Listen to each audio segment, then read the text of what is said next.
أعزائي المشاهدين، مرحبا بكم في برنامج ديوان الملا. اليوم داخل السفارة الأمريكية راح يكون معنا لقاء مع القائم بأعمال الولايات المتحدة الأمريكية لدى الكويت السيد جيم هولستايدر، وذلك للحديث عن العلاقات الكويتية الأمريكية. مرحبا فيك صديقي. مرحبتين. وأتشرف بوجودك. سؤالنا الأول، كيف تقيم العلاقات الكويتية الأمريكية؟ Well, I like that you've started with such a great first question. Obviously, the relationship between the United States and Kuwait is absolutely fantastic. It's a strong partnership on a wide range of issues, whether it's political, economic cooperation, and of course our defense partnership, which has endured for many, many years. And as we come up to the anniversary of the liberation of Kuwait by the international coalition, obviously the United States played a large role in that operation. And more than 30 years after liberation, we continue to have a very, very close military partnership. سيد جيم، سؤالنا الآخر، أوجه التعاون الاقتصادي وأبرز المشاريع المشتركة ما بين الولايات المتحدة والكويت. It's an excellent question, and we often talk about the defense partnership between the United States and Kuwait, but the economic partnership is also an incredibly important and strong one. With over $4.5 billion in bilateral trade last year, there's incredible opportunities both for Kuwaiti businesses in the United States and U.S. businesses here in Kuwait. Again, as we talk about wanting the best, I think both of our countries want that. You've had some of the best in the world coming in my time here in the last year and a half into Kuwait.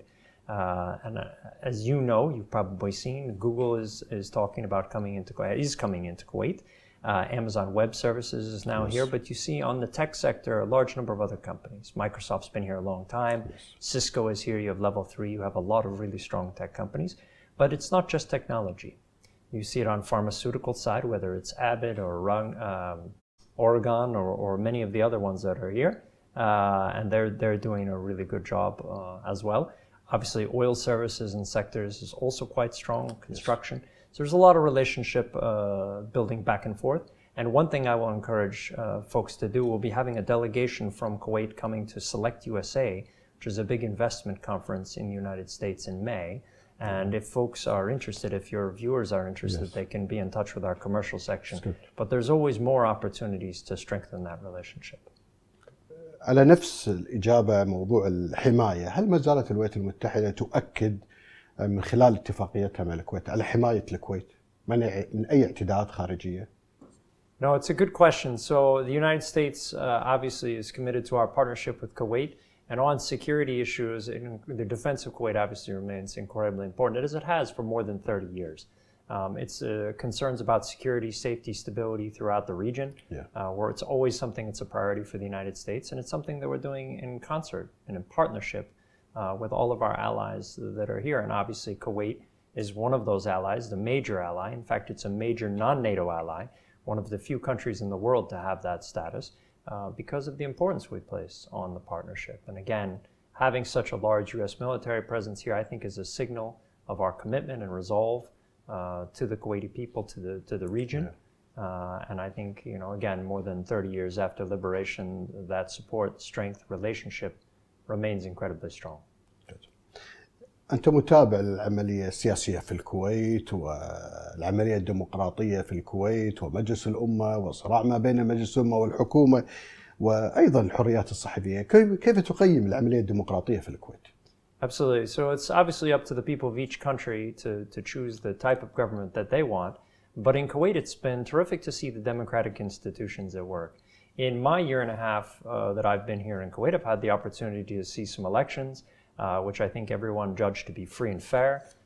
Great participation, very active engagement from across all levels of Kuwaiti society. It was good to see citizens from all walks of Kuwaiti life enter back in, and including a number of women, which was good to see as well. I've been very impressed with the public debate in Kuwait, talking about all kinds of issues on a wide range of topics, whether those are political or economic, social, cultural. That free spirit of conversation is definitely something that has really impressed me. And a very active and vigorous press, as you know, as a member of the press, and many others. On the specifics, I would turn it back to you as a member of the press to say, how do you see the press? I'm not an expert. But certainly from what I've seen, it's been a very active press community. Good.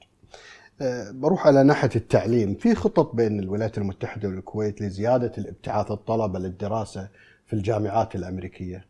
Absolutely. So on the number of students, the United States has the best education system in the world on the undergraduate and graduate side. And I think it's one area where the Kuwaiti people and the American people can agree. We all want the best for our children. We want the best quality. And part of that is the best quality education. Kuwaitis have been choosing the United States in large numbers for many, many years. Before Corona, we had more than 11,000 Kuwaitis studying in the United States. Obviously, with Corona, there have been some issues around the world. It's not limited to Kuwait. And I think we're looking forward to seeing the number of Kuwaiti students go back up and then even beyond that number in the coming years. It's a conversation that our government has had, the U.S. government has had with the Kuwaiti government. I've sat with the Ministry of Higher Education, with the Minister of Foreign Affairs, with others, to see what we can do to support Kuwaitis who wish to study in the United States. One of the main things we want to focus on is how we can make that easier as well. So we're having all kinds of education fairs. We're talking about the options of U.S. universities that are available, but also streamlining the visa process. And I think that's something that has been a big concern for people in the last year. During Corona, I don't think it's a surprise to anyone, there were challenges with visas, but I can say those problems are finished now. And that's true for our students, it's true for medical visas, but it's also true for tourist visas, for Kuwaiti citizens. So I think I would encourage people, if you're interested in applying for a visa, please do so now, and we will be able to get you taken care of in accordance with the law. But we look forward to welcoming the students all across the United States, and many of the most senior Kuwaitis in many different fields have been very, very successful at the universities and then in research and in their future careers as well, thanks to the education they've had in the United States, and we very much want to welcome more Kuwaiti students. انتقل لملف مهم، هي الأزمة الأوكرانية وما يتعرض اليوم الشعب الأوكراني لظلم واحتلال لوطنه، ولا ننسى دور الولايات المتحدة والكثير من الدول الصديقة في دعم الحكومة والشعب الأوكراني. دور السفارة الكويتية مثلا ودوركم في دعم الأوكرانيين المتواجدين، وأيضا إذا كان هناك دعم آخر خارج الكويت. So it's since we are coming up now, it's almost the 1-year anniversary of the unjustified invasion of Ukraine by the Russians. And it's been a priority for the U.S. government to help the Ukrainian people defend themselves. And so I think what you've seen is U.S. embassies across the world have been supporting what President Biden, Secretary Blinken, Secretary Austin, and the others in our leadership have said, is to do everything we can to support the Ukrainian people and their governments to help them defend themselves from this unprovoked aggression from the Russians. Yes. And so here it's something we partner. There's a Ukrainian ambassador here who was trying to be quite active on behalf of his government to help his people defend themselves. And the Kuwaiti government has also been quite good, as you know, on Ukraine. They were originally one of the co-sponsors of the UN resolution. They've been voting with the international community in support of the sovereignty of states at the UN and the UN Charter, and they've done that repeatedly. And so we'd like to thank the government of Kuwait for their support for the Ukrainian people. But it's something that we're going to continue to do as well at the direction of our president. And if people have ideas of how we can help the Ukrainians more, please don't hesitate to let us know, because it's something that we need to do. I think when you see that unprovoked aggression, when you see an invasion like that, you can't help but try and help people defend themselves. سيد ملاحظ عليك كثرة زياراتك للدواوين والجمعيات النفع العام وتدور معهم في نقاش، ولاحظت أنك تزور الجميع بكل أطياف المجتمع الكويتي وتدخل معهم في نقاش وتستمع لهم. ما الذي لفت انتباهك أثناء تواجدك في دواوين الكويت وجمعيات النفع العام؟ So it's one of the great things I absolutely love about Kuwait is how open the society is, and the ability to go to diwaniyas, to go to weddings, to get to know families, to get to know the Kuwaiti people. And when people ask me what my favorite part of Kuwait is, I tell them every time it's the Kuwaiti people. And it remains the same. It really is the best part of Kuwait. And so I enjoy the opportunities to go to diwaniyas and to get to talk about all these things. As you said, there's many types of conversation. Sometimes it's political, but a lot of times it's just getting to know the people better, getting to know the families, getting to know the culture. And the Kuwaiti culture is really fantastic. There's quite a depth of culture. A lot of people think in the Gulf there is not much, but there's quite a lot. And whether it's the food or the art or the history, there's a lot to learn about Kuwait. And so I really enjoy getting to know all parts of Kuwaiti society. and whether that's in Kuwait City or going out to Jahra or going down to Fahahil, getting around to know people from Noisib to Abdali.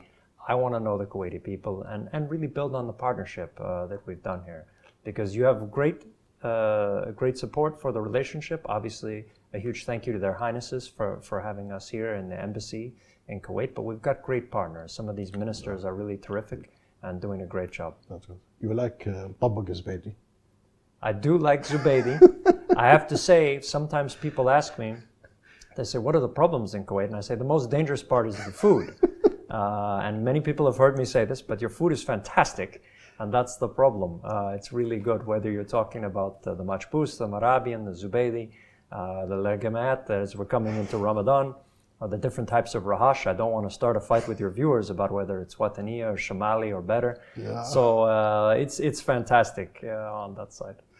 الكلمة الأخيرة سيد جيم. Thank you so much. And look, again, thank you for having me here today. I want to emphasize the strength of the partnership. It's been a terrific opportunity to have the privilege to serve as the U.S. representative here in Kuwait. Whether we're working to increase students, which is a very big priority for us, helping on American business. And you will have seen, for example, Google recently announced that they're coming here. But also in the last year, we've had Amazon. You've seen Abbott opening a pharmaceutical manufacturing facility here. We've had a number of different American products coming into Kuwait and some Kuwaiti investment going into the United States as well on that side. We've had a really tremendous partnership. And it's been great to see some of our partners. For example, His Excellency Sheikh Salem obviously was a fantastic partner in Washington. Yes. A real Kuwaiti patriot who's been pushing forward the relationship, but he's so great at representing his country on the world stage. So although we were sad to lose him in Washington, it's been great to see him representing Kuwait around the world. And again, I just can't thank the Kuwaiti people enough for all the terrific support for the great relationship. I look forward to celebrating Liberation Day with the Kuwaiti people next month as we come up to that, and I look forward to talking to you again. Yeah, I hope that. إن شاء الله إن شاء الله. القائم بأعمال الولايات المتحدة الأمريكية لدى الكويت السيد جيم هولستايدر، شكرا لك على هذا اللقاء، ونتمنى اللقاء الآخر نتكلم بعمق في السياسة إن شاء الله. شكرا لك. عفوا. شكرا. أعزائي المشاهدين، وصل لنهاية برنامج ديوان الملة. مع السلامة.